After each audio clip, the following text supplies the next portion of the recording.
Cerita dimulai di sebuah pertandingan tampar di dalam penjara. Seorang pria bertubuh besar awalnya terlihat kuat, namun langsung terjatuh setelah menerima tamparan dari lawannya. Saat pria berjanggut yang bernama Dick merasa kemenangan ada di tangannya, seorang pemuda kurus dengan wajah polos dan lemah tiba-tiba maju ke depan.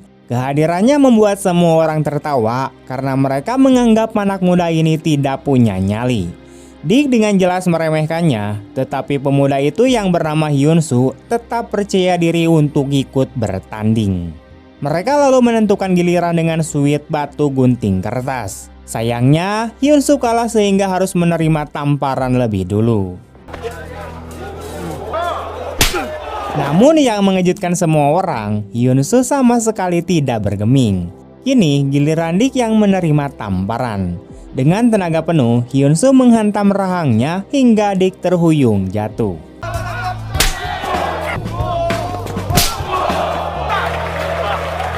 Merasa dipermalukan di depan banyak orang, Dick marah besar dan langsung menyerang. Tapi meski masih baru di penjara, kemampuan bertarung Hyun-soo berada di level atas. Dengan mudah ia membalikan keadaan, menjatuhkan Dick lalu menghajarnya secara membabi buta.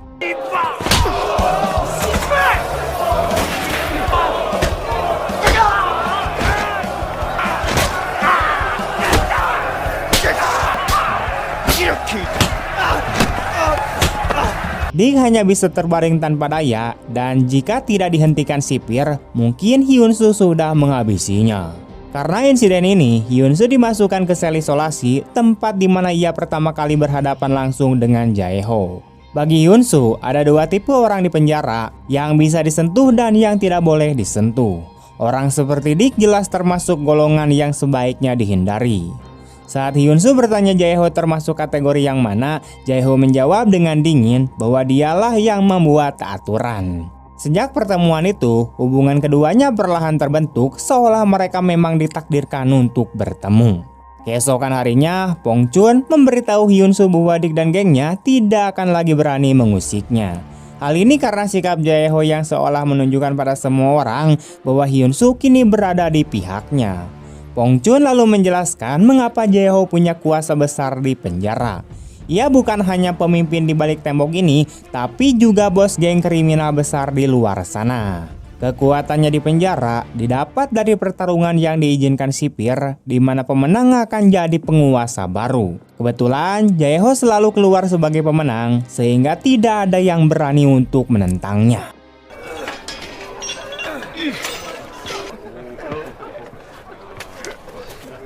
Namun suasana berubah saat seorang tahanan baru kemudian masuk. Namanya adalah Kim Se-han, pria yang reputasinya bahkan lebih mengerikan daripada Jae-ho. Kehadirannya langsung menebar ketakutan, bahkan banyak narapidana yang menunduk ketika namanya disebut. Hal ini membuat Jae-ho semakin waspada.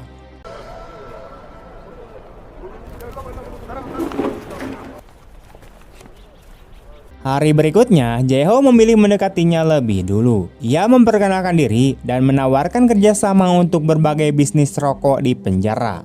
Ada dua alasan mengapa ia rela mengalah. Pertama, masa hukumannya hampir habis, sehingga ia tidak ingin masalah baru. Kedua, ia perlu waktu untuk membaca langkah lawannya sebelum memberi pukulan balik.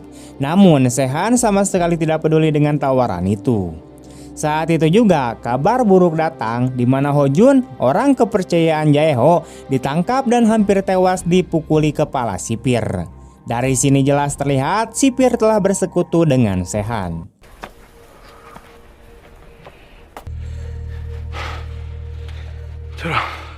Jae-ho marah besar dan memaki sipir, tapi akibatnya ia sendiri dipukuli hingga babak belur lalu dijebloskan ke sel isolasi.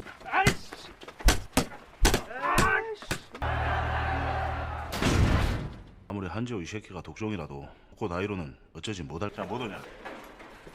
3 hari kemudian, ia bebas dengan kondisi lemah. Situasi semakin runyam saat Dick datang membawa senjata berniat untuk menghabisinya. Pada saat genting itu, Hyun-soo muncul dan menolongnya. Jika bukan karena Hyun-soo, Jae-ho mungkin sudah mati. Namun bukannya lega, Jae-ho justru curiga, di mana ia heran kenapa pemuda itu rela menolongnya, di mana Hyun-soo menjawab sederhana bahwa ibunya pernah berpesan untuk selalu membantu orang dalam kesulitan. Jawaban itu membuat Jae-ho semakin bingung, sekaligus melahirkan ide baru untuk membalas dendam. Dengan licik, ia mengajak Hyun-soo ke kantor sipir dengan alasan melaporkan penyelundupan. Hyun-soo menunjukkan ponsel berisikan bukti transaksi ilegal rokok milik Jae-ho. Kepala sipir yang bernama Gwon-sik kaget bukan main, sebab barang selundupan di penjara memang selalu lewat tangannya. 반입도 신고하려고 했었는데 이런 개새끼가 씨. 밖에 있는 이 아저씨의 동생들 친구들한테 다 보내놨어요. Saat Gwon-sik marah dan menampar Hyun-soo, Jae-ho justru balik menampar sipir. Barulah rencananya terbongkar, di mana ia sengaja menggunakan bukti itu untuk mengancam Gwon-sik, dan jika skandal penyelundupan terbuka, yang paling hancur adalah sipir sendiri. Terpojok, Gwon-sik akhirnya berpihak kembali kepada Jae-ho. Posisi Sehan pun kini tertekan, meski Jae-ho memilih untuk tidak langsung menjatuhkannya. Dari sini, Jae-ho mulai sadar bahwa kehadiran Sehan bukan sekedar kebetulan. Tujuan sebenarnya adalah untuk menghabisinya. Meski ia menyiksa Sehan habis-habisan, pria itu tetap bungkam.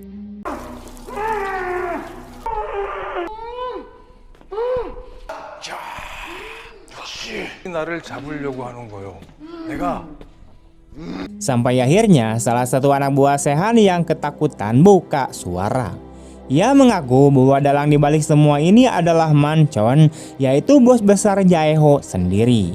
Manchonlah yang memerintahkan agar Jae-ho dihabisi. Sebagai imbalannya, ia menjanjikan penyelundupan 5 kg rokok dengan pembagian 30% untuk Sehan. Mendengar pengkhianatan itu, Jae-ho terkejut sekaligus murka. Namun ia harus menahan diri dan menyembunyikan emosinya agar tidak menimbulkan kecurigaan. Di balik semua itu, ternyata Hyun-soo bukanlah narapidana biasa.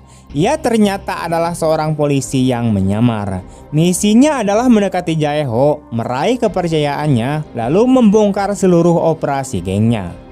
Hyun-soo menerima tugas berbahaya ini karena dijanjikan oleh atasannya yang bernama In-suk bahwa ibunya yang sakit parah akan mendapatkan donor ginjal. In-suk sendiri adalah atasan yang keras dan penuh perhitungan, tak segan mengorbankan orang lain demi menyelesaikan kasus. Saat kabar donor cocok ditemukan, Hyun-soo merasa bahagia tanpa menyadari bahwa titik inilah yang akan membalikan seluruh hidupnya. Seiring waktu, hubungan Hyun-soo dan Jae-ho kemudian semakin erat. 방을 옮겨줘요. 제일 큰 방으로. Hingga suatu hari muncul sosok Byung-gap, keponakan Manchon sekaligus rekan lama Jae-ho. Meski masih ada ikatan keluarga, Byung-gap justru membenci pamannya, apalagi setelah pernah dipukuli dengan asbak hingga terluka. Mengetahui bahwa Manchon berkhianat, ia menawarkan diri untuk membantu Jae-ho untuk menjatuhkan sang bos besar setelah mereka bebas nanti. Namun Jae-ho tetap berhati-hati karena ia tahu bahwa pada akhirnya para anggota geng hanya akan berpihak pada orang yang punya uang. Di saat yang bersamaan, Jae-ho juga menaruh curiga pada Hyun-soo. Sejak lama ia sudah meminta Byung-gap untuk menyelidiki identitasnya, namun hasilnya tetap nihil. Tidak ada catatan apapun tentang siapa sebenarnya pemuda itu. Pada saat itu, Hyun-soo masih tenggelam dalam kebahagiaan karena ibunya hampir saja bisa diselamatkan. Namun di waktu bersamaan, sang ibu sedang berbicara lewat telepon dan tidak ada yang tahu apa yang terjadi. Tiba-tiba ia terjatuh dan bersimpah darah. Kabar kematian itu pun sampai kepada Hyun-soo, membuat pikirannya seolah runtuh ke dalam kegilaan. Tidak seorang pun bisa menerima kenyataan pahit seperti ini. Padahal keadaan sempat terlihat membaik, tetapi tragedi justru datang menghancurkan harapannya. Dari kejauhan, Jae-ho melihat Hyun-soo meraung penuh rasa sakit dan hatinya ikut tiba. Malam harinya, Hyun-soo menghubungi In-soo. Ia memohon izin agar bisa keluar penjara untuk memberikan penghormatan terakhir karena ibunya adalah satu-satunya keluarga yang ia miliki. Namun di luar dugaan, si babah In-soo menolaknya. Ia beralasan bahwa Hyun-soo bukanlah tahanan teladan sehingga permintaan itu sulit dikabulkan. Seberapapun kerasnya Hyun-soo untuk memohon, sikap In-suk tetap dingin dan tidak peduli. 같은 곳에 처박아 놓고 엄마 묻을 것도 못 찾게 해요. Terdesak, Hyun-soo mengancam akan membuka rahasia misi yang telah mereka jalankan jika ia tidak dilepaskan. Tetapi In-suk justru menegaskan, bila catatan kriminalnya dihapus, maka status Hyun-soo akan resmi tercatat sebagai penjahat sungguhan. Ucapan itu membuat Hyun-soo tidak percaya bagaimana mungkin atasannya tega memperlakukannya seperti itu. Keesokan harinya, kepala penjara tiba-tiba membebaskannya untuk sementara ditemani 2 polisi sebagai pengawal. Kepala penjaga juga menyerahkan alamat tempat pemakaman ibunya, sekaligus memberitahukan bahwa semua biaya sudah ditanggung oleh Jae-ho. Dengan begitu, Hyun-soo bisa menghadiri pemakaman ibunya. 물로 만족하자.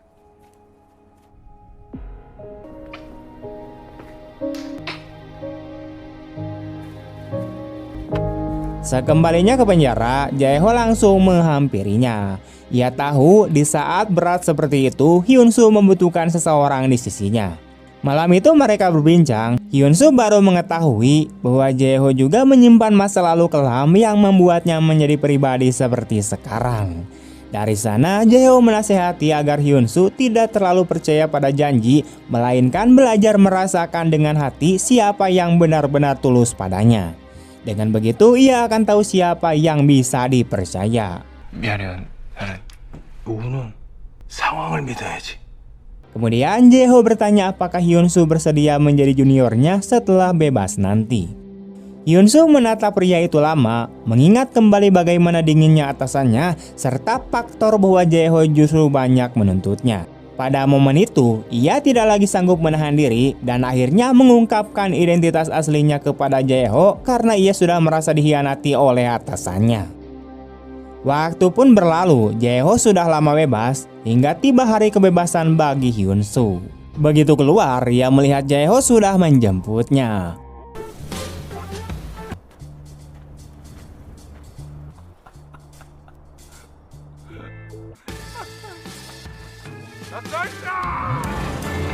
Malam itu, Hyun-soo diajak ke sebuah pesta. Untuk pertama kalinya, ia menerima misi langsung dari Jae-ho. Saat itu pula, muncullah seorang pria tua bernama Manchon. Namun sejak pertemuan pertama, keponakannya yaitu Byung-gab sudah menunjukkan rasa tidak suka kepada Hyun-soo. Ia mencoba memancing masalah, tapi Hyun-soo sama sekali tidak terpancing. Akhirnya, pertikaian pun pecah. Saat Byung-gab hendak menghajarnya dengan botol bir, Manchon justru menghentikannya, bahkan memukul keponakannya sendiri di depan banyak orang. 똥을 먹거리던 네 애비처럼 그러면 안 되잖아. Namun keesokan harinya, Manchon memanggil Byung-gab secara pribadi. Ia memerintahkan keponakannya itu untuk menyingkirkan Jae-ho setelah transaksi besar yang akan datang. Transaksi itu juga membutuhkan sebuah stempel khusus agar bisa melewati pos pemeriksaan. Sayangnya, stempel itu berada di tangan seorang pria kejam bernama Kapten Choi. Manchon pun menugaskan Jae-ho untuk mendapatkannya. Tidak lama kemudian, Jae-ho bersama Hyun-soo mendatangi Kapten Choi. Pada saat yang sama, pihak kepolisian juga memantau setiap langkah mereka karena Hyun-soo masih terhubung dengan In-suk dan dipasangi alat pelacak. Polisi awalnya mengira Hyun-soo tidak akan mampu menghadapi Kapten Choi, namun ternyata mereka keliru. Hyun-soo mencoba membeli stempel itu dengan uang dalam jumlah besar, tapi justru tangannya ditusuk saat hendak mengambil uang tersebut. Pertarungan pun kemudian terjadi.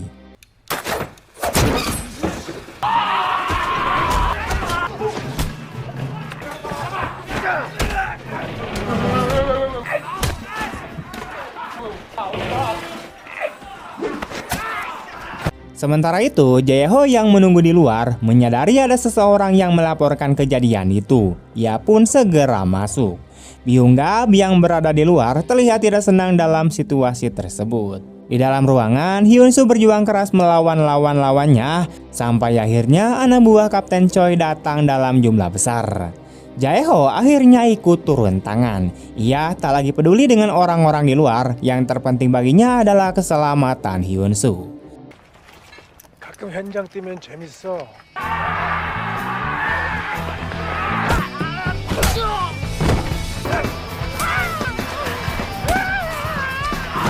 빨리 와.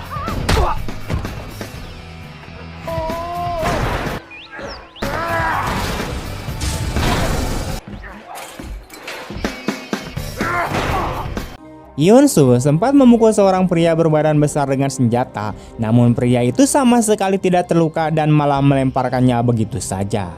Jae-ho terpaksa ikut maju untuk menahannya, dan bersama-sama mereka berusaha keras untuk menjatuhkannya.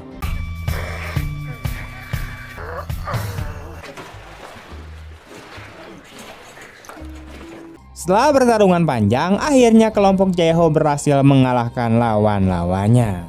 Saat keadaan mereda, Hyun-soo memperhatikan jam tangan yang ia pakai yang ternyata dipasangi alat penyadap. Tanpa ragu, ia menghantam pria itu hingga alat tersebut hancur. Berkat tindakannya, ia berhasil lepas sementara dari pengawasan para polisi. Aksi itu membuat anak buah Jae-ho terkejut, di mana alasannya sederhana karena tujuan mereka berikutnya adalah lokasi yang tidak boleh diketahui polisi, tempat mereka akan bertemu dengan pemasok. Tak lama setelah itu, Jae-ho memberi segelas anggur kepada Hyun-soo lalu masuk sendirian. Hal ini menunjukkan bahwa Jae-ho masih belum sepenuhnya percaya padanya, begitu pula sebaliknya. Hyun-soo kemudian berjalan keluar sendirian. Di luar, seorang pria tiba-tiba menariknya ke sudut dan memberinya jam tangan baru yang sudah dipasangi penyadap. Namun saat mereka berbicara, Jae-ho keluar dan melihatnya.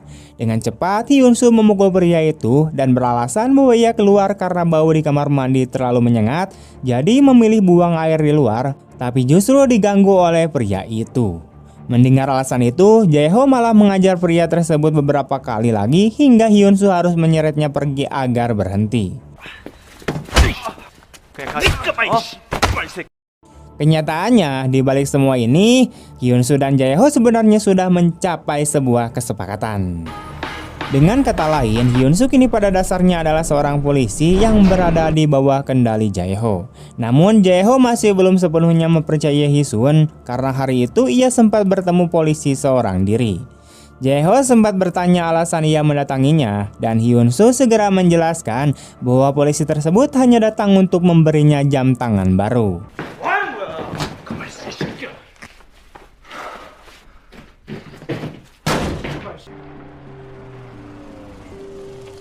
Jae-ho kemudian ingin menyampaikan permintaan maaf sekaligus berharap agar Hyun-soo mau mempercayainya. Ia lalu membawa Hyun-soo ke suatu tempat sambil mengatakan bahwa selama hidupnya ia sudah banyak dikhianati oleh orang-orang. Bahkan orang yang sudah setia padanya selama 20 tahun pun kini ingin mengkhianatinya, sehingga sangat sulit baginya untuk benar-benar mempercayai orang lain. Mendengar hal itu, Hyun-soo tidak memaksa agar Jae-ho mempercayainya, melainkan mengatakan bahwa dirinya lah yang justru akan menaruh kepercayaan pada Jae-ho. Perkataan itu membuat hati Jae-ho terasa berat. 2 hari sebelum transaksi resmi dimulai, Byung-gap tiba-tiba melontarkan sebuah pertanyaan kepada Jae-ho, yaitu bagaimana caranya ia bisa merekrut seorang polisi. Ternyata sejak pertama kali Byung-gap mendatangi penjara untuk menemui Jae-ho, ia sudah mengetahui identitas asli dari Hyun-soo. Namun saat itu, Jae-ho tidak memilih untuk membunuh Hyun-soo, melainkan menyewa seseorang untuk menabrakkan mobil dan menghabisi ibu Hyun-soo. Setelah itu, Jae-ho berpura-pura membantu dan menghiburnya hingga membuat Hyun-soo kehilangan kendali, mempercayai Jae-ho sepenuhnya, dan bahkan mengakui identitas aslinya kepadanya. Pada hari itu, Hyun-soo pergi ke makam untuk mengenang ibunya, namun ketika ia sedang termenung, tiba-tiba ada seseorang yang menutup kepalanya. Para penculik itu mengatakan bahwa perintah tersebut datang dari Jae-ho, meskipun Hyun-soo tidak percaya bahwa Jae-ho akan melakukan hal itu kepadanya. Rupanya, kelompok polisi sedang menguji kesetiaan Hyun-soo. Untungnya, ia sempat mengucapkan sebuah kalimat penting, yaitu bagaimana Jae-ho bisa mengetahui identitasnya sebagai polisi. Jika tidak, mungkin ia benar-benar sudah mati di tempat itu.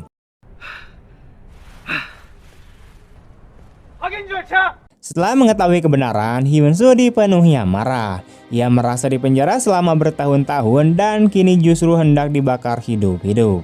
Ia pun bertanya kepada In-suk apakah pelaku pembunuhan ibunya sudah ditemukan. Kenyataannya, pihak kepolisian sudah lama mengetahui dalang dibalik kematian ibu Hyun-soo, namun mereka sengaja tidak memberitahunya. Hal itu dikarenakan bila Hyun-soo mengetahui kebenaran lebih awal, maka misi rahasianya sebagai polisi akan terganggu. Dengan kata lain, mereka sadar betul bahwa Jae-ho sedang menggunakan cara licik untuk memperdayai Hyun-soo, tetapi mereka dengan sengaja membiarkannya. Mereka juga mengetahui bahwa Jae-ho adalah dalang di balik pembunuhan ibu Hyun-soo, namun tetap membiarkan Hyun-soo terus bekerja di bawahnya. Setelah itu, Hyun-soo kembali menemui Jae-ho. Melihat wajah Hyun-soo yang penuh luka, Jae-ho hanya menanyakan beberapa hal singkat, tetapi ia segera menyadari bahwa Hyun-soo sulit untuk bercerita, sehingga ia pun tidak melanjutkan pertanyaan. Keduanya kemudian bersiap melakukan sesuatu yang besar, yaitu menyalakan kembang api. 나가자.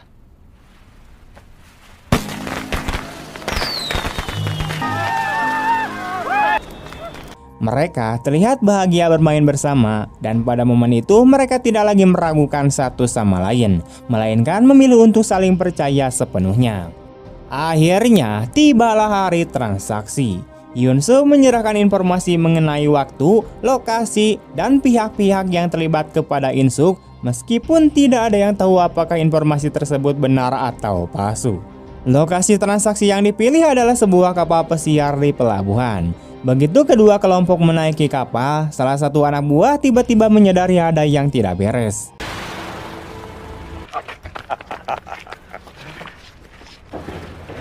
Tak lama kemudian, polisi muncul di hadapan mereka. Kali ini, pasukan polisi tampak sangat serius. Mereka benar-benar bertekad menangkap kelompok kriminal tersebut.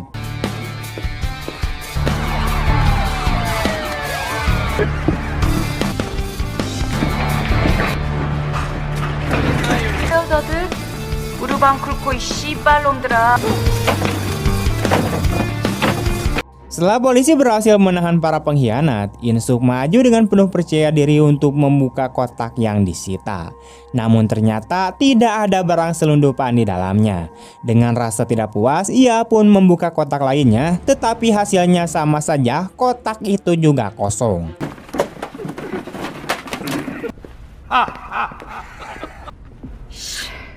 In-suk tidak punya pilihan selain membiarkan mereka pergi begitu saja. Kenyataannya, lokasi transaksi yang sebenarnya berada di bawah laut. Kedua kelompok pun mulai saling meragukan satu sama lain. Saat Manchon hendak mengangkat gelas untuk bersulang, Jae-ho tiba-tiba berkata bahwa ia tidak akan minum bersama mayat. Lalu ia menembak Manchon hingga wafat. Kini, Jae-ho berhasil mengambil alih seluruh kekuatan kelompok tersebut. Sementara itu, dari beberapa petunjuk yang ada, In-suk mulai menyimpulkan bahwa kemungkinan besar Hyun-soo sudah memihak kepada Jae-ho. Di sisi lain, untuk menghadapi In-suk, Hyun-soo sengaja memainkan siasat. Ketika Hyun-soo sedang mengeluh tentang atasannya, In-suk tiba-tiba menelepon dan ingin bertemu dengannya. Mungkin saat itu ia ingin menunjukkan foto kejadian ketika ibunya dihabisi. Setelah mengetahui siapa pembunuh ibunya, Hyun-soo sama sekali tidak bisa mengendalikan amarahnya. Ia menuntut penjelasan mengapa In-suk tidak memberitahunya sejak awal. In-suk beralasan bahwa ia khawatir rencana besar mereka akan hancur bila Hyun-soo mengetahui kebenaran lebih cepat.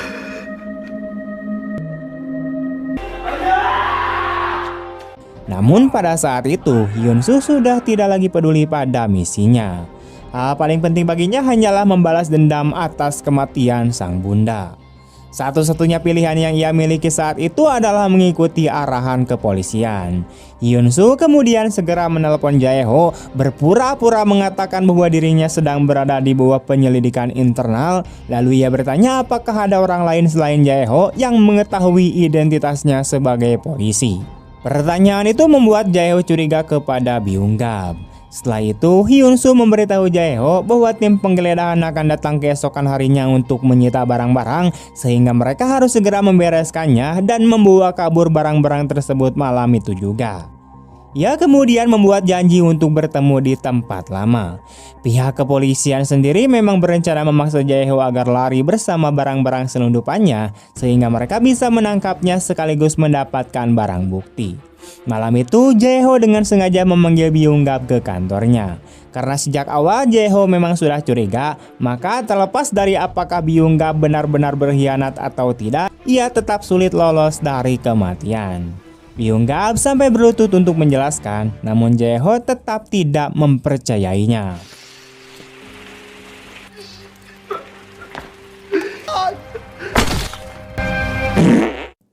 Di bawah pengawasan In-suk, Hyun Soo lalu pergi ke tempat pertemuan bersama Jae-ho. Tempat itu adalah markas rahasia yang pernah diperlihatkan Jae-ho kepadanya sebelumnya. Jae-ho yang telah menyelesaikan urusannya dengan Byung-gap segera bergegas menuju tempat itu. Namun tepat sebelum ia memasuki pintu, ia menyadari ada sesuatu yang tidak wajar. Karena Jae-ho sangat mengenal tempat itu, ia tidak membongkar jebakan polisi dan langsung masuk ke ruangan.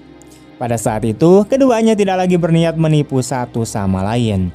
Jae-ho mengatakan bahwa ia sudah melihat truk air dengan kaca gelap, sehingga ia tahu tujuan sebenarnya dari pertemuan Hyun Soo kali ini. Di sisi lain, Hyun Soo juga mengungkapkan bahwa ia tahu Jae-ho adalah orang yang telah menghabisi ibunya.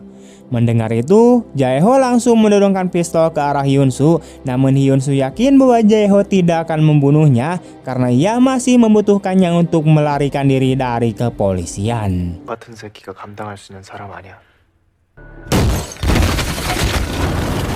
Tidak lama kemudian, polisi menyerbu masuk ke dalam ruangan, namun yang tersisa di sana hanyalah Hyun Soo.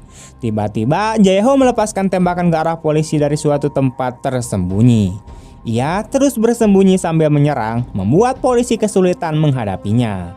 Seorang polisi bahkan sempat menggunakan Hyun Soo sebagai umpan untuk memaksa Jae-ho keluar, tetapi ia melawan hingga dicekik. Saat Hyun Soo dalam keadaan bahaya, Jae-ho akhirnya muncul dan menembak mati polisi tersebut. Pada akhirnya, yang tersisa di ruangan itu hanyalah Jae-ho dan juga Hyun Soo. Jae-ho tetap tidak mampu menembak Hyun Soo, mungkin karena ia benar-benar peduli padanya, atau mungkin juga karena ia sudah lelah dengan kehidupan penuh kebohongan. 내가 앞으로는 절대 나 믿으라고 강요 안 할게요. Namun ketika Jae-ho hendak pergi, tiba-tiba ia ditabrak oleh mobil yang dikendarai oleh In-suk. Kemudian saat In-suk akan menolong Jae-ho dengan memberinya pertolongan pertama, Hyun Soo tiba-tiba muncul dan langsung menembak si In-suk di kepala, juga menghabisi Jae-ho dengan menembaknya di dada karena dia tidak akan pernah memaafkan siapapun pelaku yang menghabisi ibunya.